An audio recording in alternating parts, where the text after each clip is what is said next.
We now reach the final video in my series of summaries of B.B. Price's medieval thought, this one on the speculative sciences.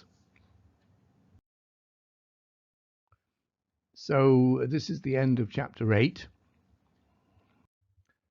The speculative sciences that Price deals with are natural science, mathematics, metaphysics, and theology. Natural science first. Even prior to the availability of translations of Aristotle in the West, some Western thinkers already held that whoever understands the natural world has dominion over it, and by the 13th century, Theodoric of Freiburg emphasized the use of observation, experimentation, and test, a very modern set of three. Then came Aristotle. Robert Grosseteste was the first medieval scholar to attempt to understand Aristotle's science of nature in the early part of the 13th century, establishing Aristotle as the authority to dictate the agenda for its study. For Aristotle, natural science was the first body of knowledge accessible to human experience and understanding. This led to a conception of both theoretical and practical importance. Aristotle himself divided natural science up into various subdivisions, following nature, divided into simple and compound material compositions and into animate and inanimate forms, the animate divided into plants and animals. The soul was the animating organ of living bodies, functioning in different ways for each class of living beings. Thus, the vegetative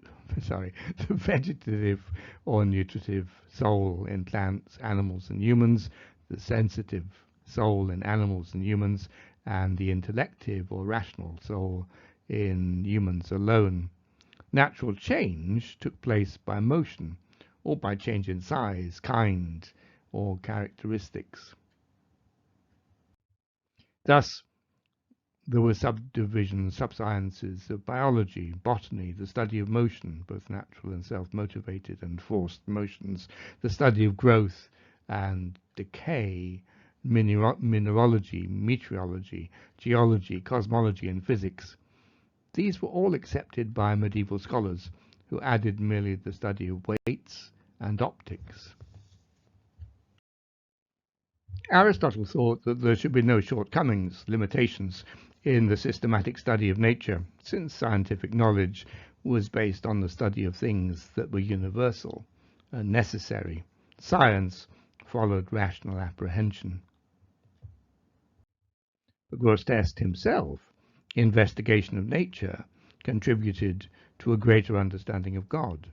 But by the late Middle Ages, under Aristotelian inspiration, it was taken for the sake of nature itself. Both in their ontology and epistemology, the approach of these later scholars seemed to owe nothing to any specifically Christian insight. All that was left was that God was the only universal and necessary thing. Only in the 17th century, with thinkers such as Kepler and Galileo, was there a major challenge to this framework. For example, the distinction between the sublunary and superlunary worlds was no longer considered valid. Let's just mention very quickly the role of logic. Although Aristotle's works on logic were available to Western Europeans at a very early date, scholarly attitudes towards logic varied. In particular, how certain could we be that demonstrative knowledge could be ascertained? Throughout the period, the idea of logical thinking remained strong. Some also advocated the direct study of logic, seeing it as a better substrate for learning than the study of grammar.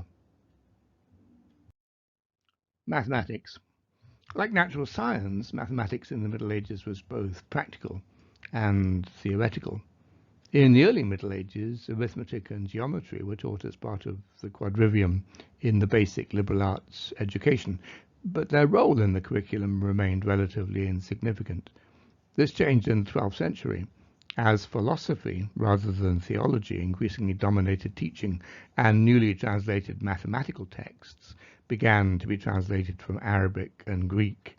These included Al-Khwarizmi's introductory book, Algebra and Astronomical Tables, Euclid's Elements, and works by Archimedes. There was also the work of the Italian mathematician Leonardo of Pisa, better known as Fibonacci, who introduced the modern system of what we term Arabic numerals. Boetius's old textbooks and ancient Roman treatises on surveying were no longer adequate, and there was a rapid increase in interest in mathematics. For philosophers, mathematics offered a means of better understanding the world, both in terms of Platonic abstractions and Aristotelian observations of nature. For increasingly professionalized artisans, improved systems of calculation also had immediate practical value. Already in the 12th century, Hugh of St. Victor had written his Applied Geometry and identified the methods required for the calculation of heights and depths, the extent of a plane, and the size of the world itself. Algebra, the decimal place system, and the sexagesimal system of degrees all became practical tools of calculation. Maths was used in optics, mechanics, music, astronomy, and the constructive geometry of master masons. Then we have metaphysics and theology, which was seen as the pinnacle of academic study in the Middle Ages. They were linked together even though they were distinctively different. Metaphysics was the classical study of non-corporeal beings, that is, above physics. It predated Christianity and figured in Aristotle's classification scheme, unlike theology. But both the works of Aristotle and his classification scheme were Christianized and integrated into Latin learning, whilst the traditional classification pyramid was extended to place theology at its peak. Metaphysics, its scope now determined by Christian doctrine, remained an independent subject. It included questions of being, essence, and existence, universals, forms, the incorporeal and its nature in relation to the corporeal, the end or purpose of things, time, change, motion, and free will. Aristotle's Metaphysics became the key text. Theology remained disparate. Before the 11th century, it had been based on the Bible and the various ad hoc formulations of doctrine issued by church councils and successive popes. The development of formal modes of exegesis helped vigorize its procedures, however. Three works were of particular importance: the Sentences by Peter Lombard, the Yes and No of Peter Abelard, and Gratian's Decretum. The first two produced a systematic account of church theology, whilst the third provided a systematic ordering of church law. The translations of Aristotle were also indirectly influential, as they encouraged theologians to adopt a more speculative approach to their subject. Medieval theology continued to struggle with contradictions between authoritative statements within the Bible, the Church Fathers, and later Christian thinkers, but they also addressed issues raised by Aristotelian philosophy and other religions. Key subjects were the relationship between God and human beings, God's gift of saving grace, and the effect of that gift on his creatures, eschatology, including death, judgment, and the future state of the soul, and the last judgment, and ecclesiology. All of these were part of the range of theology.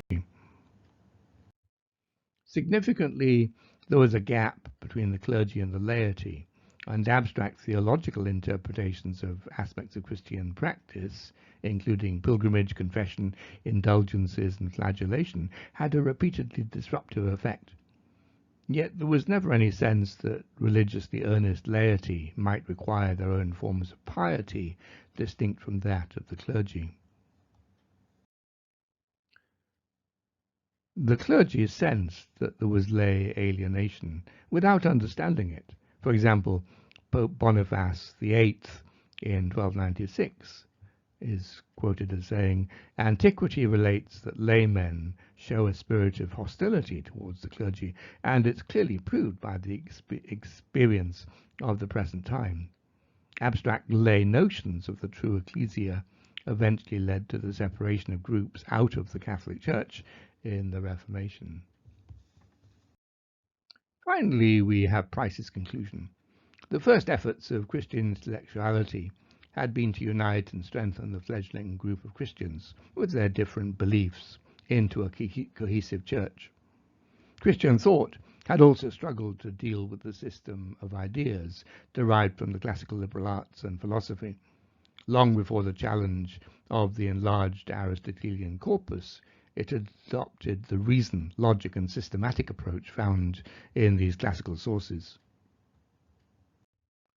Through intellectualization, Christians had sought to develop their intellectual roots while seeking consensus in their beliefs and rituals, and Christianizing external source material such as the work of Aristotle.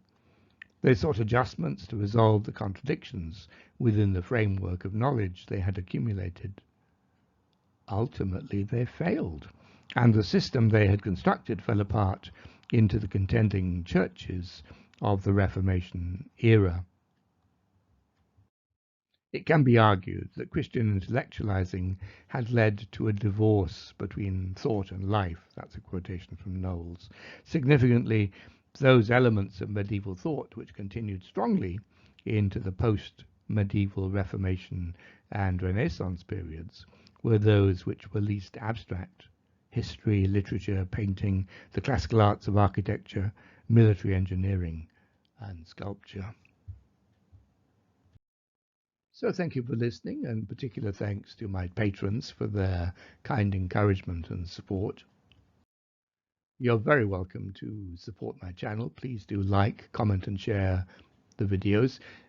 Subscribe if you want to be notified of future videos, and I'll give a link to my Patreon and PayPal accounts below if anyone wants to provide practical support. Next week, we're going off in a very different direction, continuing the history element of this channel with R.A.C. Parker's The Second World War. So it'll be a set of videos. So have a good day.